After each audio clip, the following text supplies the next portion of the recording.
Este é o Conjuntura Brasil, um programa da Fundação Getúlio Vargas com o apoio do Instituto Brasileiro de Economia, IBRE. Hoje vamos falar de estradas.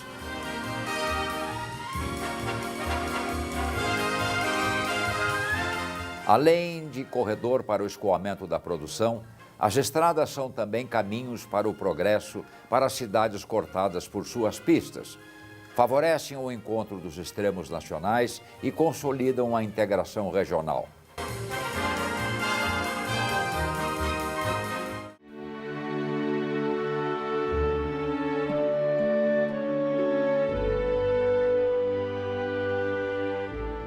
Transporte não deve ser entendido mais como transporte de uma forma isolada, mas sim logística, uma visão intermodal, onde você tem uma visão de cadeia produtiva, uma visão de eficiência, onde você pensa não apenas no modal ferroviário, mas também pensa no terminal portuário, na eficiência do transbordo, na navegação de longo curso, na cabotagem, enfim, você deve ter uma visão sistêmica, digamos, da área de transporte, e é o que o banco tem procurado fazer. E olhando os segmentos da área de transporte, em ferrovias, nós observamos algo assim, uma mudança bastante expressiva. Tem 3 novas ferrovias em expansão no Brasil, algo que não ocorria há algum tempo. A primeira delas, que eu diria, é a Transnordestina, que é uma ferrovia que imagino que nos próximos 2 anos ela vai ter uma aceleração grande na sua implantação. Ela conecta 5 capitais brasileiras, conecta 3 portos no país, está numa região importante para o desenvolvimento, a região nordestina. Então, eu acredito muito que a Transnordestina terá um papel importante, inclusive em cargas múltiplas, na intermodalidade, na melhoria da eficiência da logística na economia nordestina. Existe também outra ferrovia em expansão, que é a ferrovia Norte-Sul, que também está em expansão, chegando próximo a Goiás. Enfim, é uma ferrovia que vai ter uma interligação importante nessa relação Norte-Sul, no transporte de grãos, na intermodalidade também com a hidrovia, com o Rio Tocantins. Enfim, é uma segunda ferrovia. Uma terceira ferrovia que está em expansão é o trecho da malha da LL, onde você tem a relação entre Rondonópolis, né, e Alto Taquari, que também está em expansão, esse tramo mais cerca de 100 quilômetros de expansão nessa ferrovia tão importante que é a malha da LL. Na área de rodovias, as concessões rodoviárias é um processo que tem crescido e vai crescer no próximo ano, tem as concessões estaduais, é algo que tem melhorado, as tarifas têm caído, tem estabelecido alguns players, é algo bastante interessante esse novo padrão, tem melhorado a qualidade das rodovias brasileiras. Claro que vai ter uma parte que não vai ser concessionada, provavelmente a maioria da malha rodoviária não vai ser concessionada, mas aí cabe aos estados, ao poder público, fazer a manutenção dessas rodovias, fazer os investimentos necessários. Aquela parte que for possível ser concessionada, se possível viável, do seu ponto de vista econômico, ser uma concessão pública, que seja concessionada pelo governo federal ou pelo governo estadual. Aquela que não for possível vai ser mantida pelo governo estadual e pelo governo federal e tem que melhorar a sua qualidade. Na área de portos também, observamos investimentos na área de portos. É uma área onde o marco regulatório tem que ser aperfeiçoado, tem que ser melhor desenvolvido. Todas as áreas de infraestrutura é importante a estabilidade contratual, a questão regulatória, mas portos também observamos investimentos bastante expressivo. Eu diria também um outro segmento que desperta muito interesse é a navegação de cabotagem. É um desafio para o Brasil, tem sido um desafio histórico não ter tido um desenvolvimento maior a navegação de cabotagem, um país com a costa tão grande como o Brasil, mas agora no período recente nós observamos algumas empresas, eu vou dar o exemplo, por exemplo, a Login é uma empresa de capital aberto, é uma empresa cotada em bolsa, é uma empresa voltada à navegação de cabotagem, à logística e que tem demandado no BNDES financiamento para novas embarcações, para mais investimentos em navegação de cabotagem, e o seu mercado tem crescido cerca de 20% ao ano. Não só ela, mas existem também outras empresas focadas nessa questão de cabotagem, na navegação de cabotagem. Tem tido também investimentos em novos terminais portuários, como, por exemplo, o Porto de Açu, o Porto do Sudeste. Enfim, nós observamos interesse, né, dos empreendedores no sentido de desenvolver uma melhor malha logística brasileira. E o banco está pronto para financiar. É importante ter esse aperfeiçoamento institucional, regulatório. Eu diria também que um grande desafio que o BNDES tem pela frente, e o banco está muito concentrado nesse projeto, é o projeto do trem de alta velocidade entre o Rio e São Paulo. É um investimento estimado de mais de 34 bilhões, ou cerca de 34 bilhões de reais. É uma licitação prevista para ocorrer em 2010. Existem diversos consórcios internacionais interessados em ganhar essa licitação, um consórcio coreano, chinês, alemão, francês, espanhol, enfim, há uma transferência de tecnologia que será um fator determinante, fundamental nesse processo, que a indústria brasileira tem a capacidade de produzir material rodante associado ao trem de alta velocidade. Esse trem de alta velocidade, uma vez implantado nas bases de uma sociedade de propósito específico, com base no financiamento a longo prazo, com base no controle privado, com incentivo à antecipação da entrada em operação, porque os projetos hoje em infraestrutura, eles têm um grande incentivo a antecipar a entrada em operação, porque isso melhora a rentabilidade do projeto. Mas eu diria que esse trem de alta velocidade é um desafio para toda a sociedade brasileira. Nós temos a Olimpíada em 2016 no Rio de Janeiro, que concentrará todos os Jogos Olímpicos aqui no Rio. O trem de alta velocidade poderá conectar 3 aeroportos, o aeroporto do Galeão, o aeroporto de Guarulhos, o aeroporto de Viracopos. O transporte entre Rio e São Paulo demandará cerca de 1h40 no trem de alta velocidade. Esse trem ele permite também uma reconfiguração do desenvolvimento regional, do desenvolvimento local, né, numa região importante do país, que é a região sudeste, entre Rio e São Paulo, permitindo uma nova reconfiguração socioeconômica, uma nova geografia econômica nessa região. E eu diria que esse trem entre Rio e São Paulo pode ser uma primeira etapa, pensando mais à frente, entre São Paulo e Curitiba, entre São Paulo e Belo Horizonte, entre Rio e Belo Horizonte, no futuro, quem sabe, Belo Horizonte e Brasília. Então, assim, nós brasileiros temos que pensar no revigoramento, né, do transporte ferroviário, e o trem de alta velocidade é um desafio muito grande que temos pela frente e o banco fará todos os esforços no sentido de ter um projeto bem sucedido, porque é um desafio de todos nós. Em 1870 começa o desenvolvimento da ferrovia, vai até 1940, a partir daí de 40 a 50 foi marginal o crescimento da ferrovia, mas em meados dos anos 50 começa a disparada da rodovia, né? E chegando hoje a uma situação completamente inverso do que havia no passado, ou seja, hoje 93% de toda a carga que trafega aqui no estado de São Paulo usa o meio rodoviário, né, para se deslocar. E, em particular, com um fato novo que não existia na época das ferrovias, que era uma concentração muito grande na macrometrópole que vai aqui da região que engloba Sorocaba, Campinas, o Vale do Paraíba e a região metropolitana de São Paulo, né? E que é esse grande nó, né, que a gente agora procura abrir, né, construindo novas possibilidades, né? No caso específico de todas as estradas, sejam as estradas estaduais, né? E aí eu estou falando da Anhanguera, Bandeirantes, Castelo Branco, Anchieta, Imigrantes, Raposo Tavares, mas também de 3 estradas federais, que são as únicas que passam aqui em São Paulo, que é a Dutra, a Fernão Dias e a Regis Bittencourt, se dirigem para o centro de São Paulo.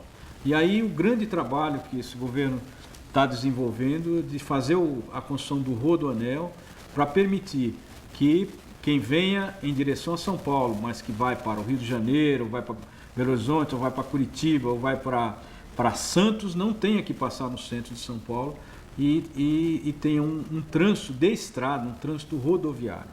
Ao mesmo tempo, o mesmo esforço está sendo empreendido, talvez com mais estudo e menos realidade, no setor ferroviário.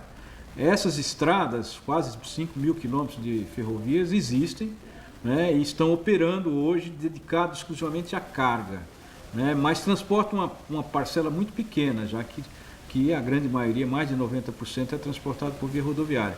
Mas também no setor ferroviário existe um gargalo aqui em São Paulo, que é o fato das ferrovias todas, da mesma forma como as rodovias, convergirem para um único ponto, que é o centro de São Paulo, ou seja, a Praça da Sé. E aí a necessidade também de se desfazer esse nó, criando então o Ferroanel de São Paulo, que está em fase de concepção, mas seguramente que será tão importante quanto está sendo já o Rodoanel, o trecho que está concluído, o trecho que vai ser concluído agora brevemente, né, que é o trecho sul, e a complementação do Rodoanel, que que já está em fase adiantada de procedimento, né, para que a gente tenha o rodoanel completo até o ano de 2014. São 170 quilômetros de rodovia ligando todas as rodovias que chegam na região metropolitana de São Paulo.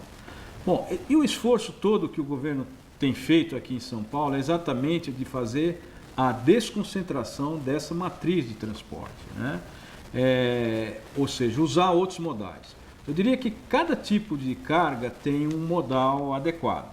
Se nós imaginarmos que nós vamos exportar álcool, né, transportando álcool de caminhão, eu diria que seria além da impossibilidade praticamente física, né, seria uma tragédia até ambiental, porque é um produto perigoso, que pode sofrer acidentes no seu transporte. Evidentemente, quando o número de caminhões aumenta a possibilidade de acidentes, né?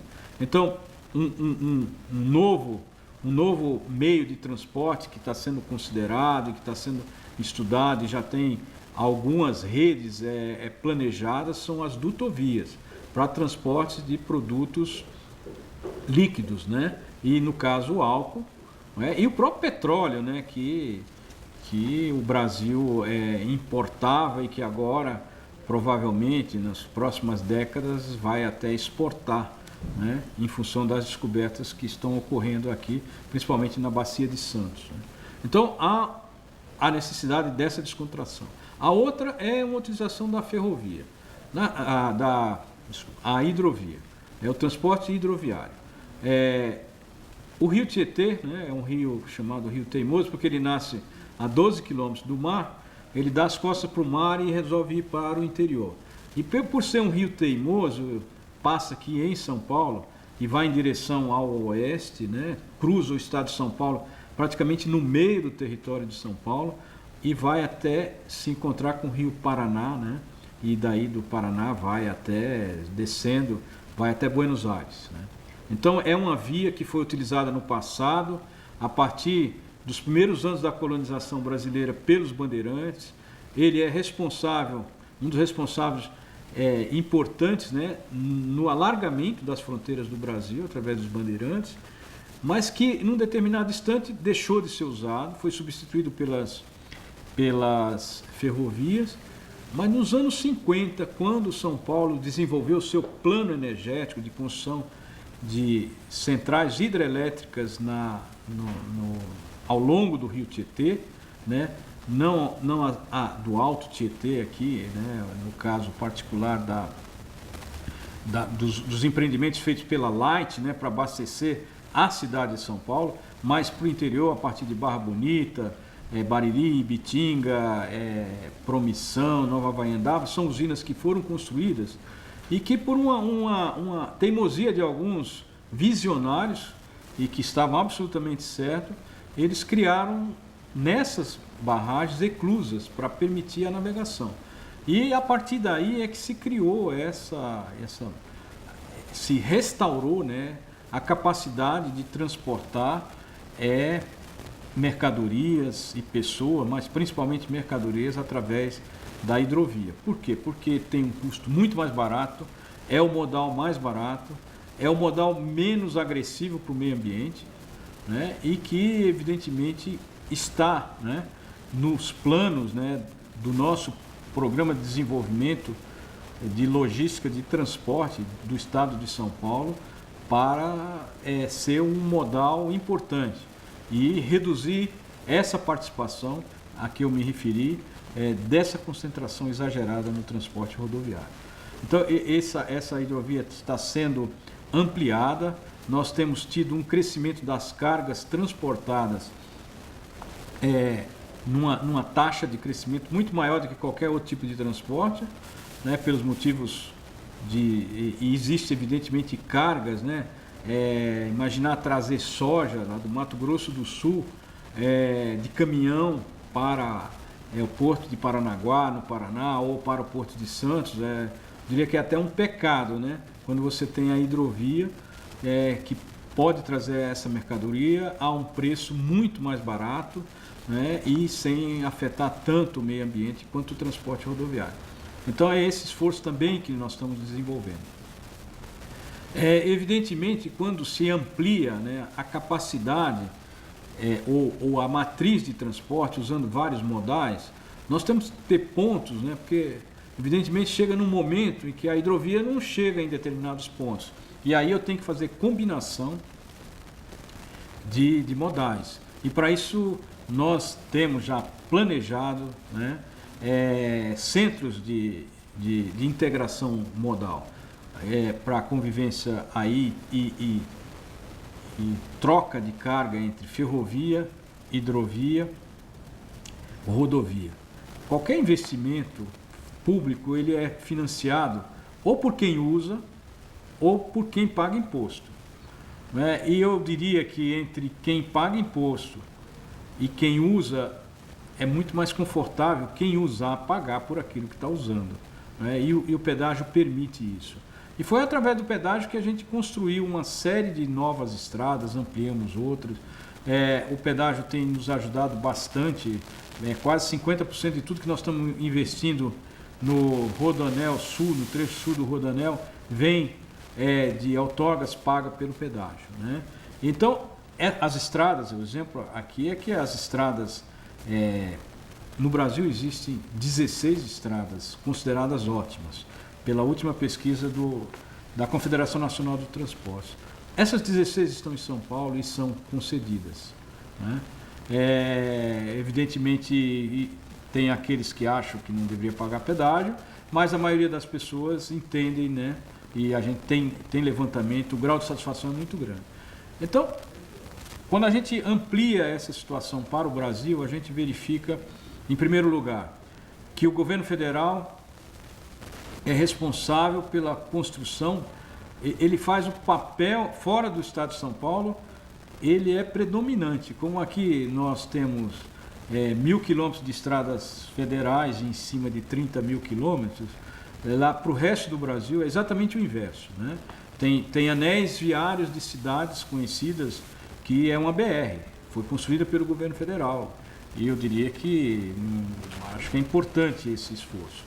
Mas, evidentemente, existem estradas, né? Nem toda estrada pode ser concedida, porque para ser concedida para iniciativa privada, ela tem que ter um movimento, tem que ter um volume diário médio de veículo que justifique o investimento que o empresário privado vai fazer. Não podemos nos enganar que alguém vai receber uma concessão simplesmente porque eu gosto de estrada, quero ajudar o Brasil. Não, ele é um negócio como outro qualquer e que, evidentemente, tem que ser regulado e fiscalizado pelo poder público. O governo federal tinha um programa de concessão que começou aí primeiro foi a ponte Rio-Niterói, depois a Dutra, que é um exemplo muito bom disso, né? E mais recentemente algumas rodovias, o caso da Regis Bittencourt e da Fernão Dias, que foram concedidas, né? Além de outras no sul do país, e o governo federal pretende conceder mais estradas. A concessão dessas estradas, ela traz dois tipos de benefícios. No caso do modelo de São Paulo, além de ter a estrada concedida em boas condições, nós ainda recebemos outorga, que nós aplicamos nas estradas não concedidas, obrigamos que o concessionário tome conta de algumas estradas municipais. No caso de São Paulo, nessas últimas licitações que a gente tem feito, são mais de 1.000 quilômetros de estradas que vão ser mantidas pelas concessionárias, né? E, evidentemente, a própria estrada, que tem uma série de investimentos, né? No último leilão que nós fizemos aqui, de mais de 1.500 quilômetros de estradas, nós temos investimentos previstos ao longo da concessão, mas principalmente nos 8 primeiros anos, de mais de 8 bilhões de reais na própria estrada, e pagamentos de outorga que nós estamos usando em outras estradas de mais de 3,5 bilhões de reais. Então é uma forma de financiar, né, e de que a gente tenha boas estradas.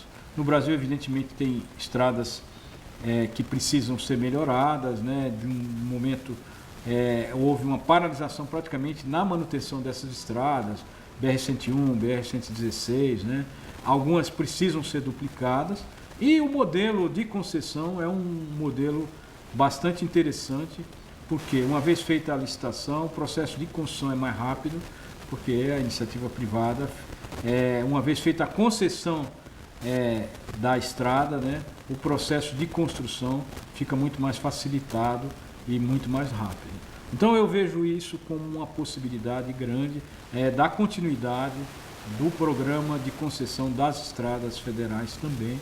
E para que a gente... tem gente que descobre que chegou em São Paulo porque começa a ver que as estradas são melhores. E são mesmo, mas é um trabalho que não começou agora, é um trabalho antigo, né? E que envolve aí algumas decisões que às vezes politicamente são complicadas, mas que como benefício para a população de um modo geral, e quando a gente pergunta se a pessoa está satisfeita de usar uma estrada segura, uma estrada em que os índices de acidentes caem de forma radical, né? E aí a pergunta, não, mas por que o Estado não pode? Até poderia, né?